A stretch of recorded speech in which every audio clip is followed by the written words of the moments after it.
Ondo State Governor Rotimi Akeredolu has held a delegation of top government functionaries, state and National Assembly members and members of his cabinet on a private condolence visit to Ibadan residents of his former boss, late Governor Rotimi Akeredolu. The meeting was held at the Jericho residence of the Akeredolus.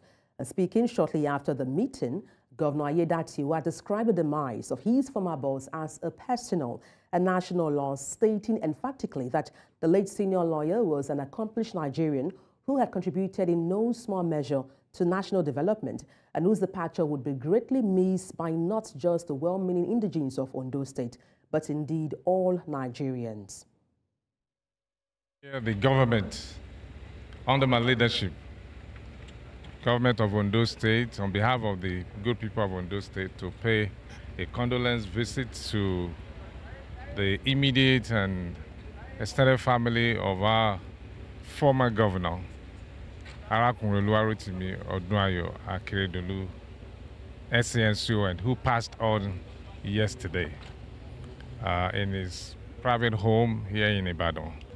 He has always been our leader, a courageous one for that matter, one who has governed Ondo State in the last 6.5 to 7 years with great courage and with so many legacies that he has left behind.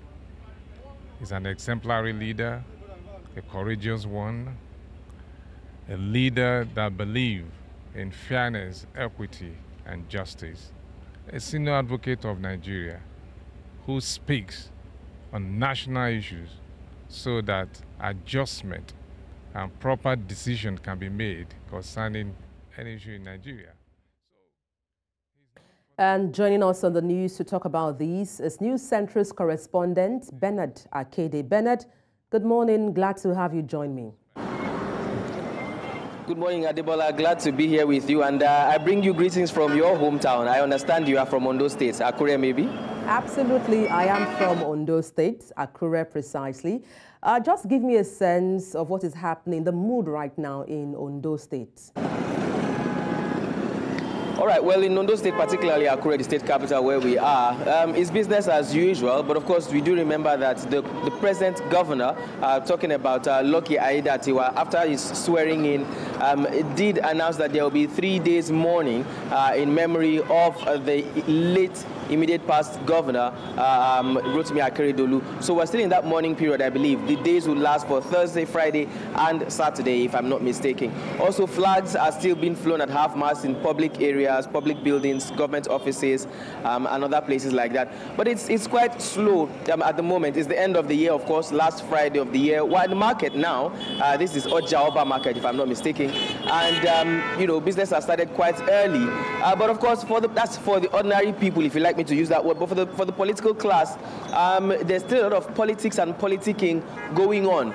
We're still continuing to see resignations of commissioners and certain government office holders, particularly those who were working directly with the late Governor Rotimi Akeredolu. I think, if I'm not mistaken, not fewer than 5 commissioners and office holders have resigned. The last one I checked was by the name Raimi Olaiwola Aminu. He, until his resignation, I beg your pardon, was the Commissioner for Infrastructure, Land and Housing in Ondo State, and he has resigned. He has since resigned his position following the passing of the late governor.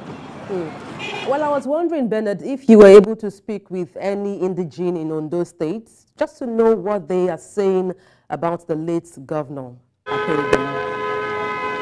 Yes, so yesterday morning we spoke to certain people around the market area, particularly traders here in the market. And, well, many of them actually showered encomiums on the late governor, saying that he actually is one of the governors who they can say truly worked during his time. One lady laid particular emphasis on security. If you remember, the governor was one of those who spearheaded the creation of Amotekun, the regional, would I call them, regional security force in the southwestern region. Also remember that before his passing, he was the chairman of the Southwest Governors Forum. And so they said that prior to the creation of Amotekun, there used to be serious, recurrent attacks by herdsmen. But even though it has not completely been eradicated, it has been reduced to its barest minimum thanks to the late Governor Rotimi Akeredolu. Also, they talked about some projects that he started and how he seemed to have made Ondo State habitable for not just the indigenes but also visitors who have come here either to live or to do business. And then they are hoping that while God will grant his family, fortitude to bear this loss, that he will also grant wisdom and guidance to the new governor to consolidate on what the former governor had done, and of course to build more and do his own work as well. All right, Bernard, just one last question for you before I let you go. I see a bit of vehicular movement behind you. Has this news in any way affected traffic in Ondo State? Well, coming from Lagos, I would ask you what traffic is there in Ondo State. But really, the news hasn't exactly affected traffic. We only noticed that as at yesterday morning, traffic around the government office was very, very minimal. It was very low. There was not so much activity in that area, the government secretariat to be precise. But as the day, progressed, we began to see more and more movement eventually. And well, for someone like you who is from Akure, you do know that there's a lot of hotels, clubs and bars in the state, so I think that comes alive later in the evening, and then you begin to see some more movement. But based on your question again, the passing of the governor, I do not think it has affected vehicular movements, whether vehicular or human traffic, as the case may be. All right, thank you so much, Bernard Akede, all the way from the Sunshine State, Ondo State. Thank you again for that report. Thank you for having me.